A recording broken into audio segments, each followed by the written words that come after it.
Top of the morning to you. Thank you so much for joining us this morning on Wells Radio 89.3 FM, your preferred wholesome radio and Oyo State's #1 family radio station in Oyo State and in the city of Ibadan, the capital of Oyo State. Great morning to you and thank you once again for choosing 89.3 FM. We want to especially thank you always for choosing the safe part of radio. Quality, safe and wholesome broadcast for every member of your family. This is Perspectives Unlimited, that program where we bring you up to speed with stories, headline reports, and what's trending in Nigeria for the brand new day. My name is Ayo Emmanuel Ojo, and right from our studio, it is 6:33 a.m. today, Monday, the 23rd of March, 2026. Welcome to the program. We bring you headline news, top stories making the rounds for today, and of course we will be reading from The Punch and the Nigerian Tribune. Stay with us. Let's start with The Punch newspaper for today. Recapitalization, 1 week to deadline. Banks in last-minute rush. And on page 24, airlines under pressure after jet fuel prices surge 100%. On page 6, State Police, Gov move to submit proposal to NAS. And on page 7, terrorism, Tinubu broker French military assistance deal. You find it on page 7.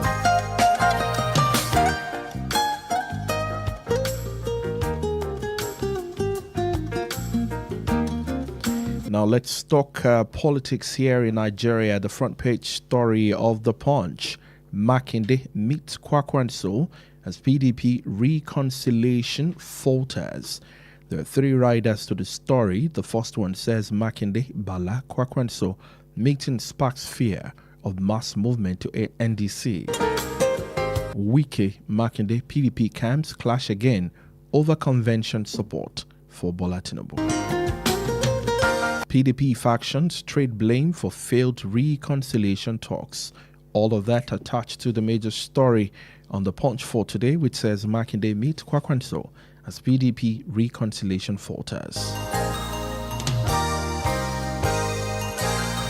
And on page 24, NLC reject fresh 6 trillion naira bailout for Gencos. On page 24. Mohbad's father insists on DNA test before burial. That story you find on page 4 and page 5. Ilumelu Foundation backs 3,200 African entrepreneurs. You find that on page 23.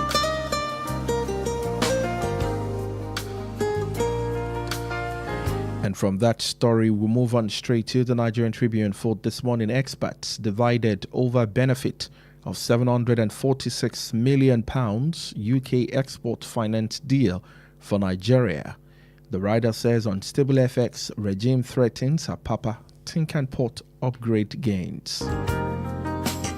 On page 4, NLC reject federal government's planned 6 trillion naira power generation bailout, calls for Power Petroleum Ministry's merger.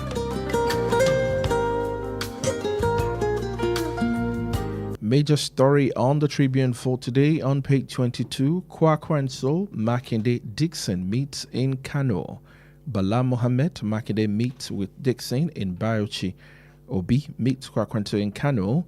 Disregard misleading narratives on PDP leadership. Wike-backed group tells members. On page 3, insecurity, my foreign trips paying off, finance, UK committed to supporting Nigeria, says Tinubu. IGP direct reduction of police tactical teams, says tactical teams not disbanded on page 3. And on page 26, gunmen abduct 8 worshippers during church service in Kwara. On page 27, motorist passengers lament as petrol pump price hits 1,380 naira per litre.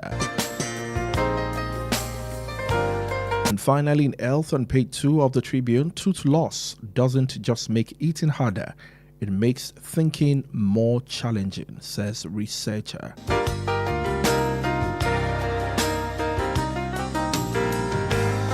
That's all we can take this morning on the front page story. We want to especially thank you once again for joining us this great Monday morning on the program Perspectives Unlimited. Be reminded that you can watch us on Facebook and also on YouTube on our Facebook page, Wells Radio 893 FM fan page, and on YouTube, Wells Radio 89.3 FM. You can also stream us live from everywhere in the world on our website, www.wellsradio893.com, and also on Radio Garden with the name Wells Radio 89.3 FM, and on other radio streaming platforms or directories. Just search for Wells Radio 89.3 FM.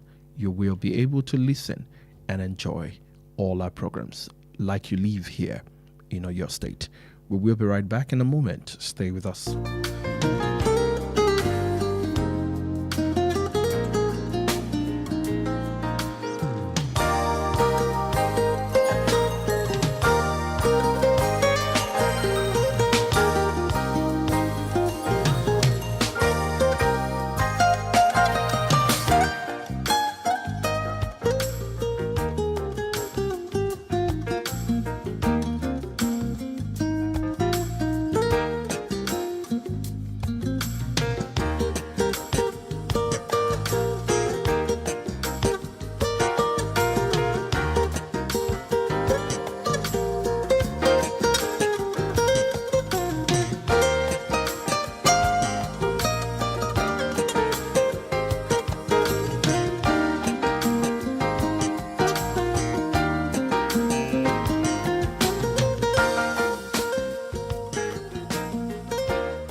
All right, you're welcome back to the program. Thank you once again for joining us for today on Perspectives Unlimited, 89.3 FM, Wells Radio.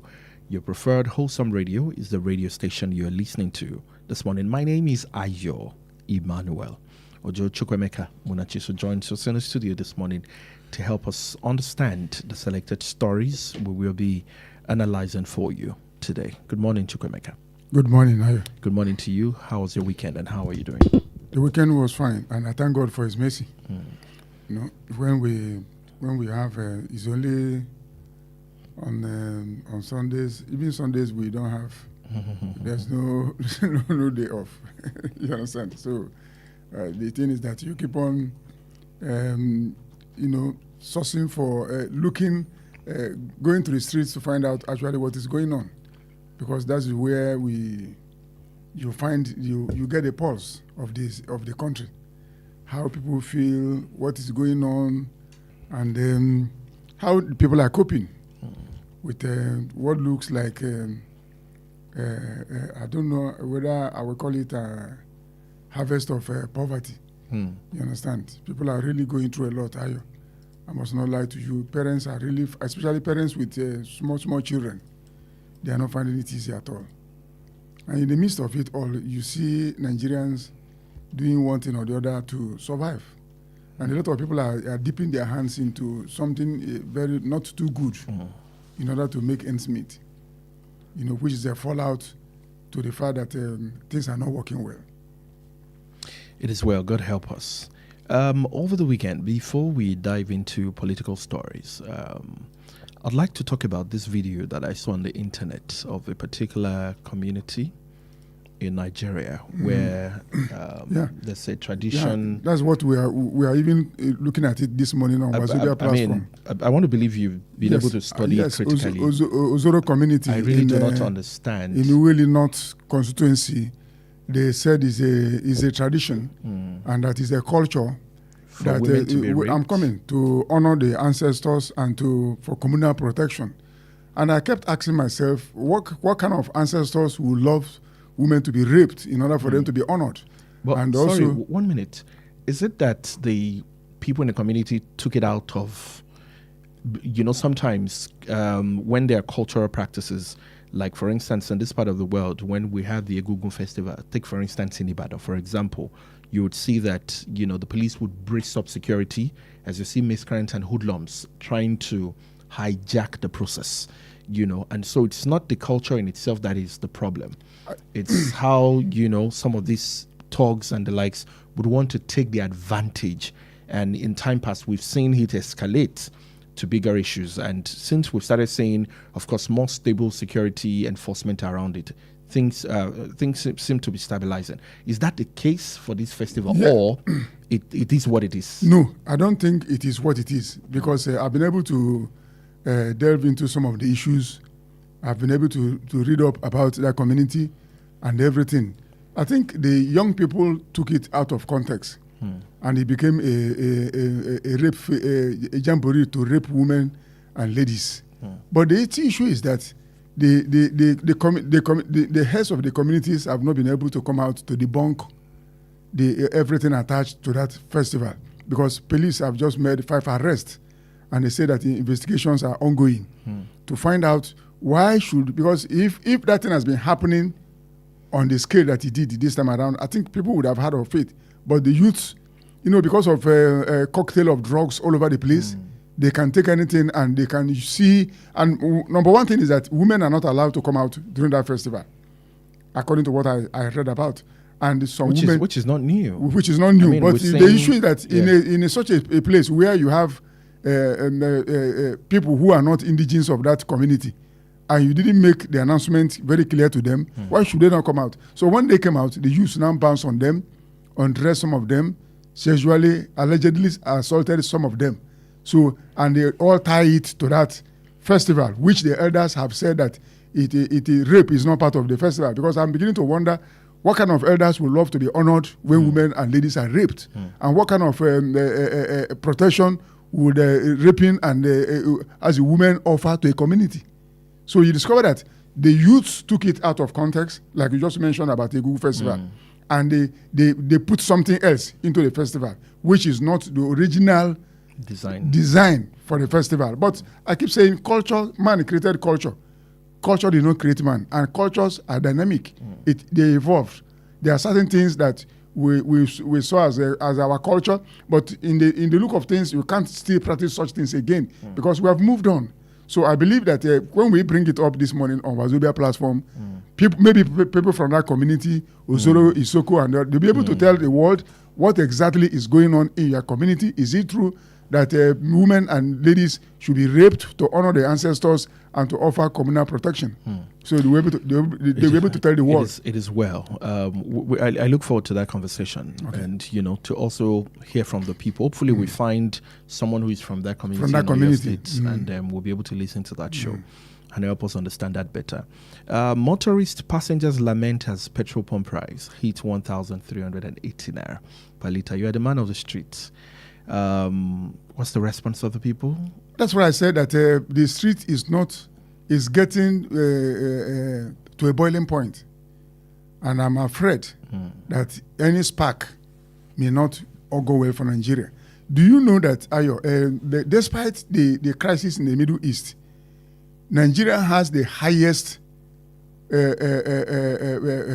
fuel pump price among all the nations of the 39.5%. For 39.5%. We are Middle East is not our next door neighbor. Why should our own fuel pump price be the highest? Canada has 14.9. America has 23.6. South Africa increased by 1.0. And Ethiopia increased by 7.90. Nigeria increased by 39.5. Does it mean there's no leadership? Does it mean that the people, there's no mechanism to make the people not feel the impact? Is our economy the most vulnerable in all the nations of the earth? It is not. But we are so greedy, and we have a leadership truancy that does not even care about the people. Because if you care about the people, why should our own price increase be 39.5%?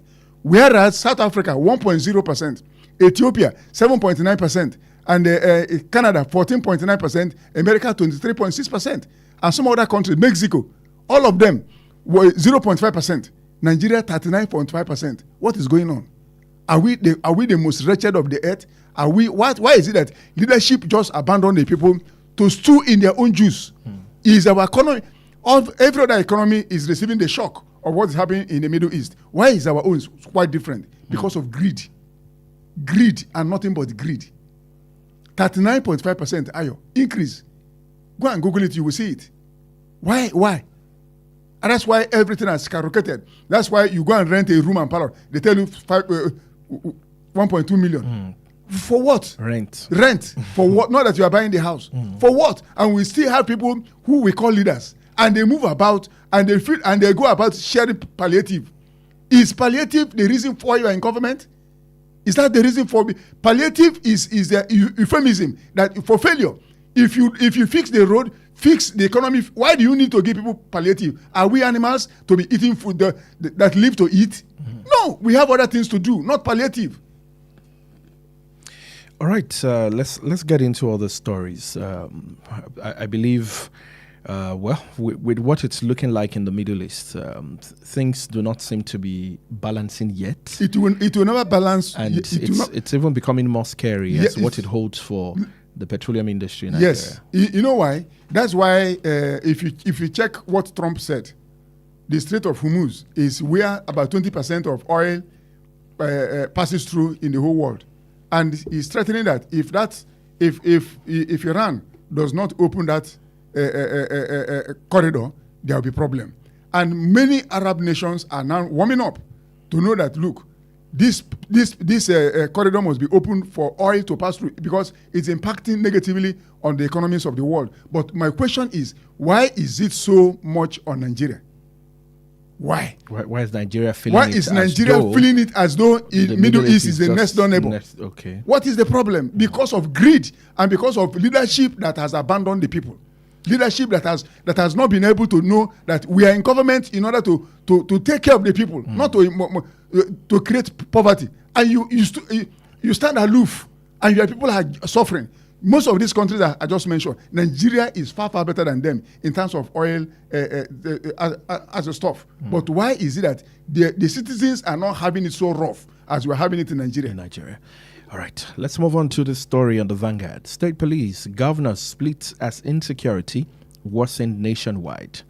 All right, the push for state police gained fresh momentum at the weekend as rising insecurity across the country forced governors, lawmakers, and stakeholders into defining debate, with most states backing the proposal, while others warned of abuse, repression, and political misuse. From the north to the south, the fault lines are clear. While many states are already laying structures for decentralized policing, critics insist Nigeria lacked the safeguard to prevent governors from turning such outfit into instrument of control. While governors of Ogun State, Dakwa Abiodun, Caleb Mutfwang Plateau, Abba Yusuf of Kano, and those of Zamfara, Taraba, Adamawa, Nasarawa, and Kwara State argue that state police was the way to go and had started putting measures in place to actualize the community policing. Borno State Governor Babaganan Zulum and his Sokoto State counterpart, among others, said Nigeria was not mature enough for state police. The development comes amid worsening insecurity, banditry, kidnapping, and communal clashes that have stretched the central control system of the Nigerian police force to its limit. President Tinubu has already stated his desire for state police to combat insecurity. Recently, the new IG of police, Olatunji Disu, set up a committee to lay out measures to actualize the vision of the state police. To be actualized, the National Assembly must amend the constitution to accommodate state police with the backing of at least 24 or 2/3 of the 36 states of the Federation. All right, we can see that amidst the call for state police, there still seem to be a very strong division among governors. In particular, I'm actually very surprised to see that Babaganan Zulum of Borno State in particular will think, well, it might be an issue, but it's just putting it on a scale and weighing which falls on what side more and the other. But I'm still quite surprised that the Borno State governor, looking at some of the challenges in Borno State, is thinking that Nigeria is not even matured enough for state police. But let's get your view. There is nothing in life that does not have advantage. Even eating food, it has advantage and disadvantage. Even drinking water. The issue is this. Are we sincere with the call for state police? We are not. I told you on this platform severally that this insecurity has become an industry and there are a lot of stakeholders and they will never want this thing to go down because that's where they're making their money. I've said it severally that there are some people in this country that if Nigeria becomes normal, they will be out of business. So they pray every day to make sure that things don't work so that they will remain in power and they remain in business. There is no country in the world that is having a federal system of government where you don't have local government police, state police, and federal police. Nigeria is a typical example of where things are turned upside down. We touch this, we spoil it. Federal system of government requires that we have federal police, you have state police, you have local government police. People who are kicking against state police creation, they have their reasons for kicking against it, apart from the fact that they claim that it will be abused. What has not been abused? Tell me one thing in Nigeria today. Is power not abused? Electricity. Do you have light? Look at the shirt I'm wearing. Is it iron? No, I'm talking to you. So what is it that government will touch in Nigeria they won't abuse? So why are they afraid that if he brings... Go to the main road and look at people. People are wearing something that are as if crumble, because you don't blame them. Where they are coming, some of them have not seen power for the past 3 or 4 weeks. So what is it? Look at what Baba Gana Zulum is saying. You were in Mecca. There are people who were massacred. You came back. And instead of you to support state police, you are saying that Nigerian, who is matured, even those who are ruling us, are they matured to be in power? With the things they are doing to us, are they matured? No, the issue is this. We have to take a step. We have to take a step. State policing remains, I'm not saying it's a cure-all. It's not the bobo niche of our problem. But it is a step in the right direction. As time goes on, everything will stabilize. But the issue is that why are we afraid of kickstarting this thing we know that will actually add to securing our people? Look at what happened in Borno State, in Maiduguri, for example. If we have state police on ground, do you think those people will infiltrate that market without people at least knowing that there are some strangers here? At least they must be able to arrest some people. But this one is a free reign. They just walk in. Do you think, I will give an example because we are in Oyo State. We are in Ibadan here. You recruit young men and women and train them. Now, somebody from another place will walk in. Do you think people will not dictate? Where I live, they know me. They know when I go out. They even know my off days. Some of those boys there, they even know me. So if a stranger walks in, do you think, and these are the boys that will be part of the state police, because you have to select them from their terrain, because they know the environment, they know the people, they know everybody. So why will somebody in his normal sense be kicking against state policing? Why? You say it will be subject to abuse. What has not been abused in Nigeria? Tell me one thing that you can say this thing has not been abused, and yet we are still marching on. So it's a jaded excuse to say that it will be abused. No. Let's have state police for Nigerians to have a breather. Let us organize. But my own worry here is process of selection. How do we select these people? How do we check their background so that we don't bring criminals into the system, believing that criminals will never secure criminals?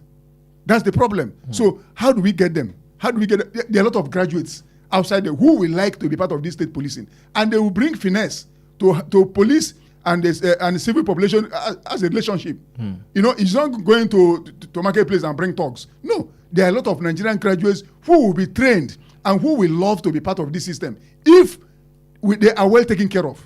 If there is a welfare system for them that will take care of them, they will love to secure their place because they are from that environment. If you take somebody from Oyo State here and put him as in Maiduguri, he has no cultural attachment, he has no attachment to the people. So whatever goes on in that environment, he may care less. But if you bring somebody from his own environment, he has every attachment to that environment, and he will make sure that that environment is secured. That is the reason why we should have local government police, state police, and federal police.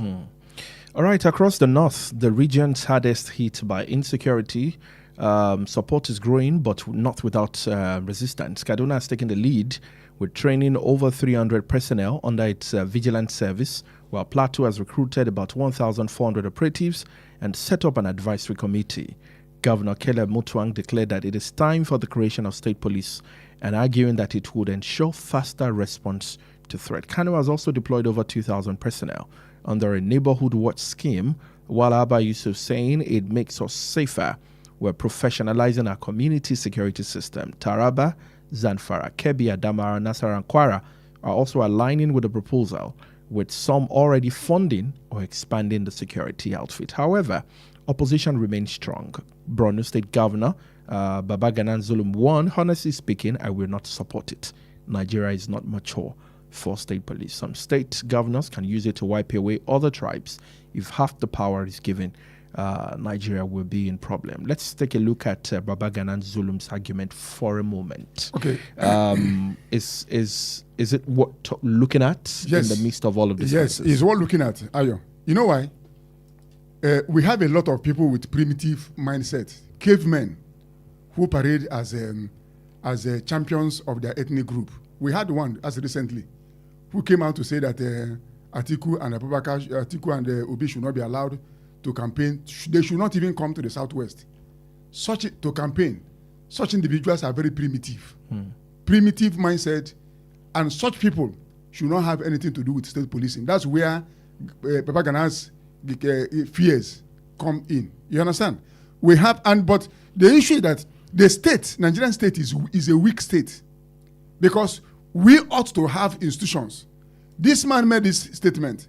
He has not been picked up. The state kept quiet, which means that the state is encouraging hooliganism. The state is encouraging people from another ethnic group threatening others, and no consequences.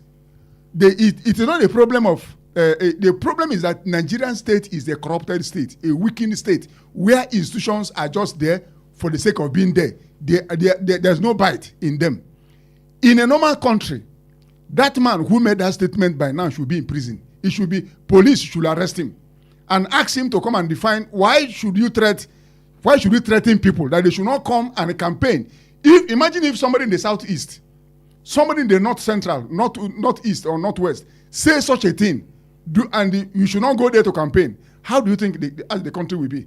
There will be chaos. But the authorities kept quiet, because the man who said it should not be touched. In such a situation, how do you think that's the fear that Baba Gana Kingbe is having? If such characters are allowed to be talking the way they talk and the consequences are not meted out to them, that is where there will be fear for state police. But what we cannot say, because people die in battle and we refuse to go to war, or vehicles kill people. Can we be going up and down on camel or donkeys? No, we still have to use transportation. So this man that made this statement, the federal government has kept quiet. The president didn't say anything. DSS and all these people have kept quiet. It is a wrong signal.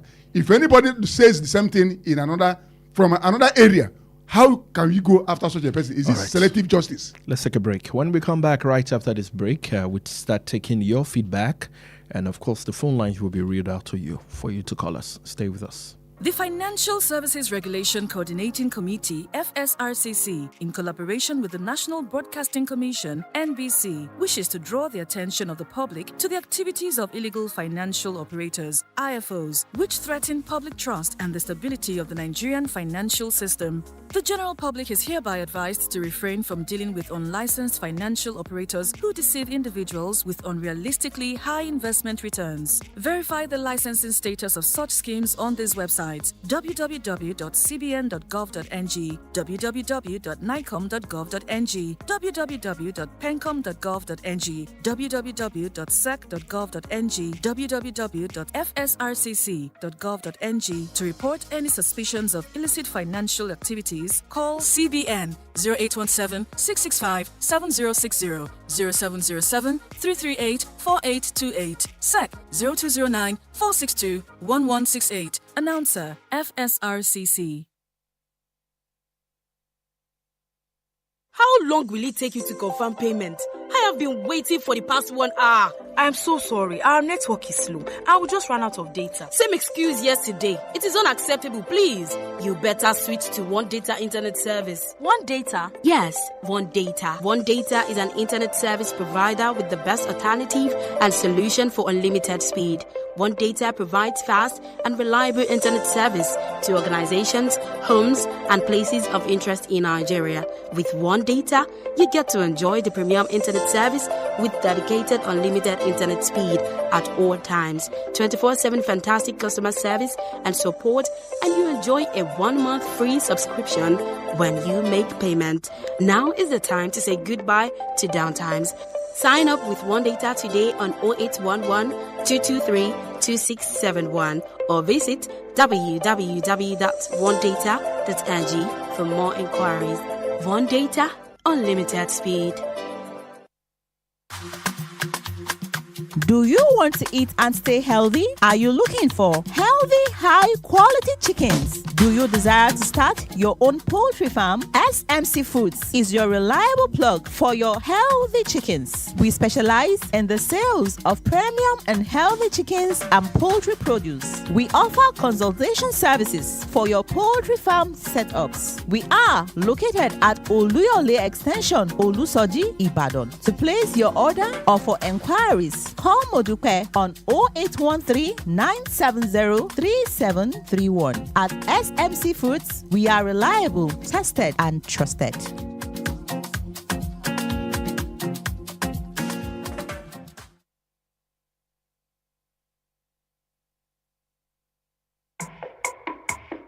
Boost your business with Wells Radio 89.3 FM. In a competitive world of business, strategic brand and product positioning is key to growth. Don't remain unseen in the shadows. Shine a spotlight on your brand with Wells Radio 89.3 FM today. Why Wells Radio? We are your state's #1 family radio station. We connect with the heart of families in your state. As the smallest unit of the society, families trust Wells Radio for quality content and information. Visit us today along Alafin Avenue, Oloyede Estate, Ibadan. Our white and blue building just before Sharp Corner ensures your business won't go unnoticed. Advertise with us today. Call our marketing office on 0903 936 8185. Call Toby on 0803 509 3394.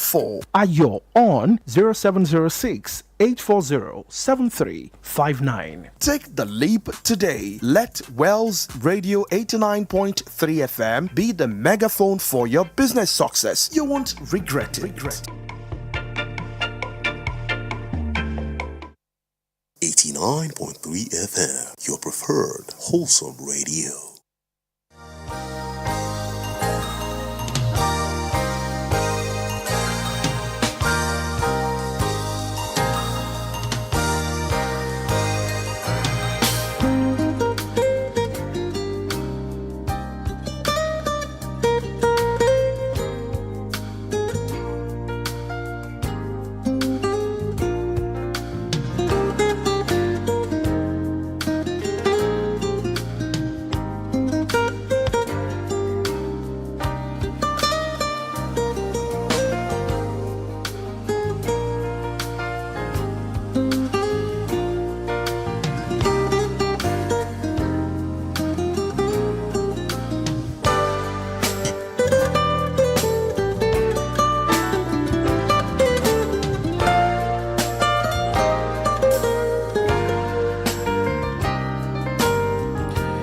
Right, you're welcome back and thank you for joining us on the program for today. Perspectives Unlimited is live on radio 0916-893-1000 and 0915-333-4893 and 0911-333-3893. Again, 0916-893-1000, 0915-333-4893 and 0911-333-3893. Hello, good morning to you. Hello, good morning. Yes, Mr. good morning Mane. to you. Good morning, sir. Alex in the studio. Good morning. Good morning. Levan Sherry calling from Munara. Good morning, Sulaiman The Sharif. Thank you for issue calling. of state police, I think security is local. If you want to find the lasting solution, we need to use the local approach. That's why we are clamoring for the police. But from my own thoughts, I don't think so, Mr. President, ready to involve in this creation of state police.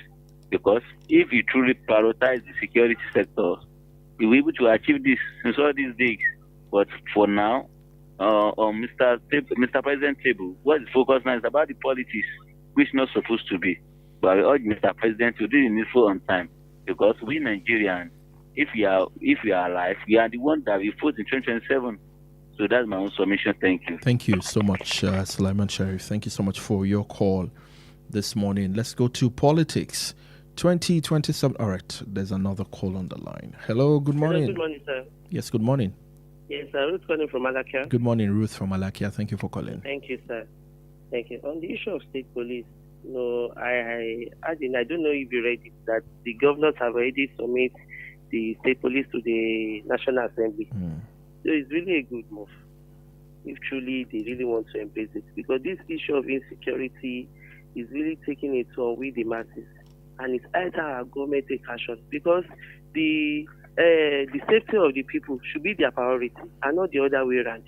So they should please implement the state police on time, because we know security is local and it can be solved at the local level, like what the first caller said. They should please do so on time, and I pray God continue to help them. Good morning, sir. Good morning. Thank you. The Nigerian Governors Forum on Sunday said it has submitted its contribution on the proposed state police framework to the National Security Advisor, Nuru Badu, with the document expected to be transmitted to the National Assembly. Hello, good morning to you. Hello? Yeah, good morning, West Radio. Good morning, Mr. Salami from Aoto. Mr. Manuel, quite some time. How are you, sir? I'm very well, thank you. Good morning. Oh, thank you very much. Mr. Chukwemeka, good morning, sir. Yeah, good morning, my brother. I'm calling from Aoto. Yes, My brother. Welcome, sir. Mr. Chukwemeka, you can now see is that we have a long way to go in this country. It's so disheartening that of all the governors in Nigeria, that Governor Zulu of Borno State will be among the leading voice against the state policing. It's so unfortunate. It then exposes us more into the interest in that power in governance, that probably even Mr. President is even facing a lot more than we know. But let me sincerely, look at how can somebody like Zulu be the one opposing the state policing, when in fact the state is the worst hit. The state is the base of Boko Haram in Nigeria. It therefore tells us that probably Boko Haram has some sympathizers in government, honestly speaking. And mind you, there was a time even former President Jonathan said there are Boko Haram in his cabinet. So I think everything is becoming, kind of more exposed now, because definitely even the police that are supposed to be averse to it, they have set up, they are ready. Mr. President is ready, and I even learned allegedly too that part of the reason why Mr. President had to ask Egbeto to leave was because of his being averse to the state police creation. Now, even the police, let me now kind of even provide a solution. What can be done is that federal police is still superior to state policing. It does not mean that having state police, it does not place this time with the federal police. There will be jurisdictional demarcation. There will be federal offenses, and in any case, wherever any kind of breach is noticed, the federal policing and the federal police has a superior jurisdiction over the state, can intervene at any point in time. So what's their stress? It therefore means that those of us in the south here, we are just kind of burdening ourselves for nothing. Those people that are really concerned are even enjoying it. So it just, honestly speaking, I just wish Mr. President can be able to garner enough 24 number governors required for the something. He should kind of put his his machinery is in motion, just to make sure that they secure 24 governors. Then we go ahead. Zulu and his co can do anything they like with their state. Thank you. God bless you. Thank you. Thank you so much. Thank you, Mr. Salami from our town. Thank you so much for your contribution this morning. Hello, good morning. Hello, good morning. Yes, good morning. Good morning. Yeah. Your name and where you're calling us from? Adedamola from Moscow. All right, Adedamola, thank you. Yeah, on the issue of state police, I think we are right for state policing. Just take a look at Amotekun, how they are doing well in your state, and the governor has been supporting them. So I believe if state police is being approved, all these insecurity, insurgency we are facing in this country, it will come to an end. So I would just urge the federal government that they should please grant state police. Thank you very much. Thank you. Thank you so much, Adedamola, for your contribution this morning. Let's come to politics, Chukwemeka, very quickly. Oh, there's another call on the line. Hello, good morning. Hello, good morning. Yeah, Mr. George, good morning. Mr. George from Oloyede. Good morning, sir. How are you today? Thank Mr. Chukwemeka for his good analysis. And Mr. Salami for coming forth before I decide to say what I want to say. If you look at the states where insurgency and terrorism are high, Borno State, from Borno State you move down to the Middle Belt and then to Sokoto. And look at these high areas where the insurgency has been very high. They are the ones that are now protesting against state police. People are still saying that the president have said that has approved that we should have state police. Yes, it's a statement. He made it. But Mr. President could have made it faster if he really had the people in mind, the suffering we are passing through. We don't hand over such things to people like Zulu and the man in Sokoto, because they will not allow it to fly. Take for example, we are saying that people are being killed, and you are not allowing the system to check those things to stop. And they have, what they call him, Gumi, have said that the presidency and the federal government knows those who are committing this crime. And that, look, when we hear these things, it's annoying. I told you last week, I said, I want to be using my money instead of buying the charge card to call. I will use it to buy Guguru and Ekba, to be eating early in the morning and so on. But I can't be hearing this type of thing and feel happy. I grew up and I met the system that was operating on the state police, regional police, and the rest of it. And it was working fine. They never had any clash with the other. Things were working fine. If you want to arrest somebody in another state, you go to the state command. You take permission before you go in to go and arrest, and they even give you people to go with you. These things will work well if we allow it to fly. But the people who are benefiting from this, they are not going to allow it to fly. Look at the government does not even want it to fly because they are gaining from it. What stopped the federal government, the president from putting a presidential, what they normally call it, that they will always decree, and it works to establish a state police. All right. What's stopping? Thank you, Mr. George. Thank you so much. Thank you so much for your time. We appreciate your call this morning. All right, there's a lot to talk about when it comes to, security matters, especially around this state police matter. But let's come to politics. 2027 strategy, Makinde meet Kwakwanto as PDP reconciliation falter. Ahead of the 2027 general elections, the PDP governors, Seyi Makinde of Oyo, Bala Mohammed Bauchi, met with the national leader of the Nigeria Democratic Congress, Senator Saraki Dixon, and the former Kano State Governor and the 2023 New Nigeria People's Party presidential aspirant, Rabiu Kwakwanto. as reconciliation effort between the governors and the minister of the FCT some Wike block stalled. On Sunday, Makinde and the chairman of the PDP Governors Forum, Mohammed, held a closed-door meeting with Dixon, who will represent Bayelsa West in Bauchi. Makinde and Dixon later traveled to Kano, where they joined Kwakwanso as well as the Labour Party presidential candidate Peter Obi. Although the meeting was officially described as part of the Eid Fitri celebration, credible sources close to Kwakwanso spoke on condition of anonymity because they were not authorized to speak on the matter, suggested that the discussions might be linked to the preparation for the 2027 elections. Good morning to you. Hello, good morning. Yes, good morning, Mr. Tayo, I believe. Yeah, good morning, sir. Thank you very much. How was your night, sir? Very well, and thank you. Thank you. Mr. Emeka, good morning, sir. Yeah, good morning, Mr. I disagree. Yes, sir. I disagree with Mr. Salami that the federal police should be superior to the state police. Let them be independent of each other. You know what is happening in Ondo State now? The police in Ekiti State has knocked down Amotekun. They said they should not function again. That's what I read in the newspaper. My fear is the governor, the state governors. That is where my fear lies.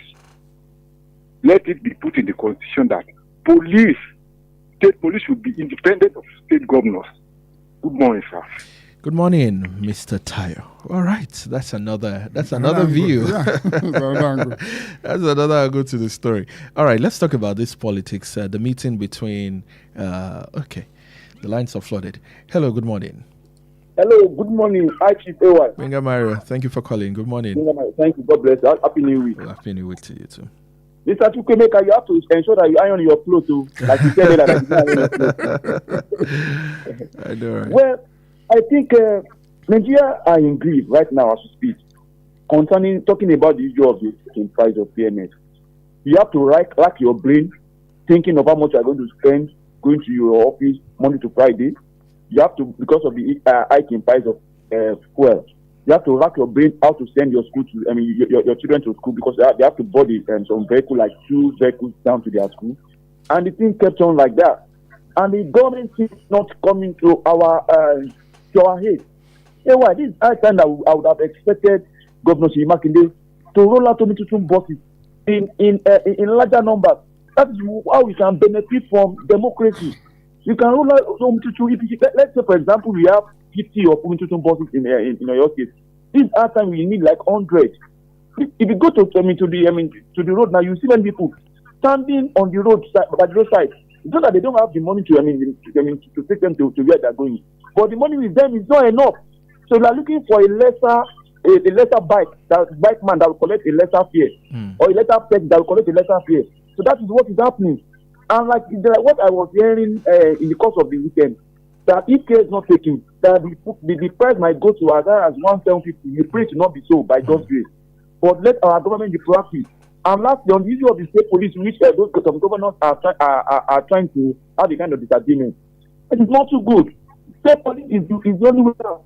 And what boils my mind is that Zulum, the governor of Borno State, that is even that doesn't want the police. Whereas his state is boiling. Wow. This is what we want. We want state police, and we are praying that Nigeria will be a better country for us to live in. Thank you very much, and have a nice day. Thank you so much, Benga Mario. Thank you so much for your call this morning on the program. Chukwemeka, very quickly, this political matters, governors meeting each other, Makinde, Dixon, the former governor of Kano State, Rabiu Kwakwanso, Peter Obi, and the likes. What's going on in there? There is nothing going on apart from politicking. And I want to tell you something, Ayo. If I tell you that our democracy is not working, you understand? Defection is like a cancer on every democratic. It will not allow us to have democratic stability. And it's marks of political irresponsibility that you came into power on a platform of people voted for you, on a platform of a political party. Along the line, you ran away from that political party, you went to the other side. And nobody has been able to tell Nigerians. It is part of the thing we are discussing this morning. In times past, At least I was politically conscious around 1979 when we had FEDECO, which was chairman by Ovie Whiskey, the late, may God bless his memory. Politicians were coming to the masses, the electorate, with their scorecard. This is what we've been able to do with the mandate you gave to us. And I have followed my mother to attend political rallies where people will speak to the electorate that vote for me because I promise to do this for you, and I've done it. I promise to build schools in such community. I promise to build the pipe-borne water, and I've done it.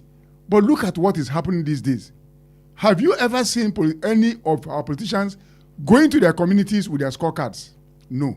They go with palliatives. And palliative is euphemism that you have failed to put in place what will make the people to live normal life. When you give people palliative, it means that you have failed to make their life meaningful. And people have been, poverty has been so weaponized that people are fighting over Congos of rice, Congos of beans. And the same people, that's why I don't see an end to our collective suffering in this country. The same people are people who will go and cast their vote for the people giving them palliative. The people who understand what governance is all about, the elite, will not come out to vote. So they allow people who have collected a cup of rice to decide who will be their leader. What we are seeing in Nigeria is not politics. It is, I call it a project. People gather together to make sure that they have their own share of what, because Nigerians don't ask questions. I don't want this. How about some of the, opinions, conversation on radio and television, in the print and social media? How do we describe that? No. Can we entirely say Nigerians do not really ask questions? No, Nigerians. Or no. Nigerians are asking and the leaders are not answering? Nigerians are saying something, but the leaders are not. They have cotton wood in their ears. They don't listen to the people. You know why? Because they feel that they can get away with anything they like. There's no red line our leaders cannot cross. Look at what the president has gone to do in UK. You signed a deal with UK government. UK government, you went there for loan. You signed a deal for Apapa Port and is it Tican Island or something? And the same UK will be the one who will supply the materials you will use for that work, which means the money you have borrowed from them is going back to them. Whereby there is no bidding.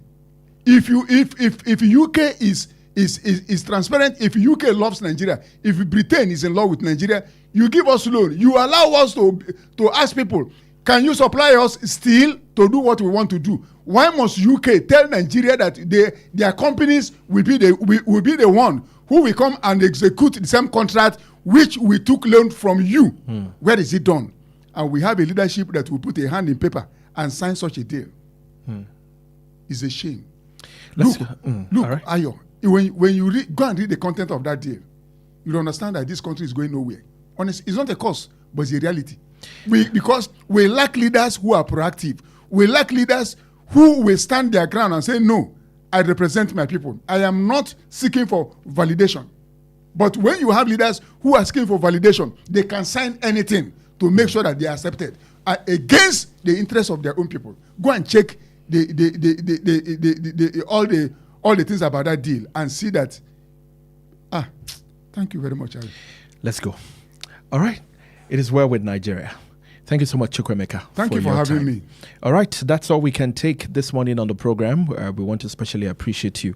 Like I love to say, do not let the headlines or any of the stories in the news depress you.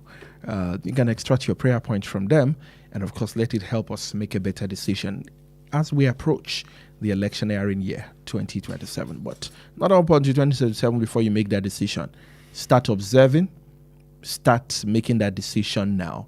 Do not be deceived by 6 yards of fabric, some polo t-shirts, some grains of rice beans, or whatever. They are all over the place now. Please do not be distracted by them. If you do, you sell your 4 years again. Carry up, Nigeria. Thank you so much once again, Chukwemeka. Thank you for having me. All right, let's go for today. AM Sports is next. Have a great morning. My name is Ayo. Good morning.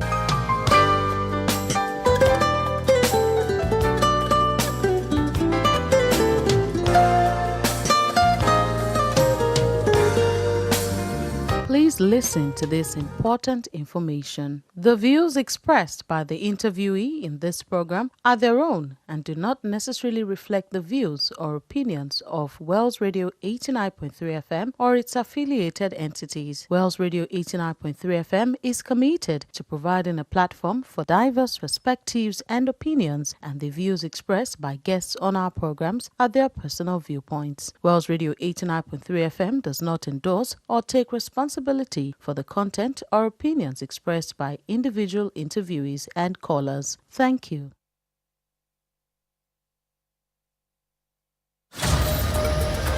Are you hungry for something delicious? Food that feels like home but tastes like